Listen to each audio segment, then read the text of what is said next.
നമ്മളോട് ദേഷ്യമുള്ളവരെ എങ്ങനെ തിരിച്ചറിയാം എന്നുള്ള ലക്ഷണങ്ങൾ സൈക്കോളജി പറയുന്നത്.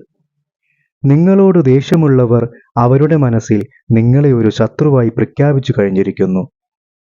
നിങ്ങൾ ചെയ്യുന്ന എല്ലാ കാര്യങ്ങളിലും ഇവർ കുറ്റങ്ങളും കുറവുകളും കണ്ടുപിടിച്ചുകൊണ്ടേയിരിക്കും. നിങ്ങളുമായി സംസാരിക്കേണ്ട സാഹചര്യങ്ങൾ ഉണ്ടായാൽ ഇവരുടെ സംസാരത്തിൽ നിങ്ങളോടുള്ള ദേഷ്യം പ്രകടമായി തന്നെ കാണാൻ സാധിക്കും. അവസരം കിട്ടിയാൽ മറ്റുള്ളവരുടെ മുന്നിൽ വച്ച് നിങ്ങളെ തരം താഴ്ത്തി സംസാരിക്കാൻ ശ്രമിച്ചുകൊണ്ടേയിരിക്കും.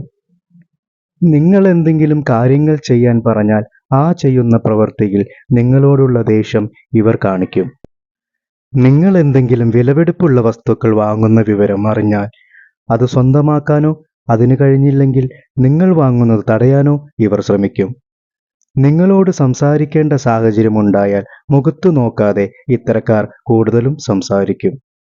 നിവൃത്തികേട് കൊണ്ട് നിങ്ങളുടേതായ എന്തെങ്കിലും ആവശ്യങ്ങൾക്ക് ഇവരെ സമീപിക്കേണ്ടി വന്നാൽ നിങ്ങളെ പരമാവധി ബുദ്ധിമുട്ടിക്കാൻ ഇവർ ശ്രമിക്കും.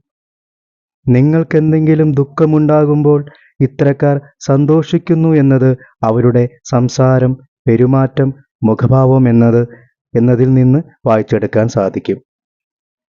നിങ്ങൾ സാമ്പത്തികമായോ മറ്റുള്ള രീതിയിൽ മെച്ചപ്പെടുന്നതോ ഇത്തരക്കാർക്ക് ഒരിക്കലും സഹിക്കുവാൻ കഴിയില്ല. നിങ്ങളെ സപ്പോർട്ട് ചെയ്യുന്നവരോട് പോലും ഇവർക്ക് ദേഷ്യമായിരിക്കും. നിങ്ങൾ പറയുന്നതിനെല്ലാം പരിഹസിച്ചും സംസാരിച്ചു കൊണ്ടിരിക്കും. നിങ്ങൾക്കെന്തെങ്കിലും പ്രയാസമുണ്ടാകുന്നത് കണ്ടാൽ ഇവർ നന്നായി സന്തോഷിക്കുന്നു. നിങ്ങളോട് സംസാരിക്കാതിരിക്കുകയോ നിങ്ങളെ കാണുമ്പോൾ ഒഴിഞ്ഞുമാറുകയോ ചെയ്യും. എന്തെങ്കിലും ചോദിച്ചാൽ ഇവർ തർക്കുത്തരമേ പറയൂ. ഇവർക്ക് നിങ്ങളോട് കടുത്ത വാശി ഉണ്ടായിരിക്കും. ഇത്തരക്കാരുടെ ദേഷ്യം നിങ്ങളോടുള്ള അസൂയയ്ക്ക് കാരണമാകുന്നു. ഓർക്കുക, ദേഷ്യം എന്നത് ഒരു സ്വാഭാവിക വികാരമാണെങ്കിലും ആരോടും അത് സ്ഥായിയായി കൊണ്ടു നടക്കുന്നത് നല്ലതല്ല. ഈ ചാനൽ ഇഷ്ടമായാൽ സബ്സ്ക്രൈബ് ചെയ്യുക. കൂടെ ബെൽ ബട്ടൺ പ്രസ് ചെയ്ത് സപ്പോർട്ട് ചെയ്യുക. Thank you.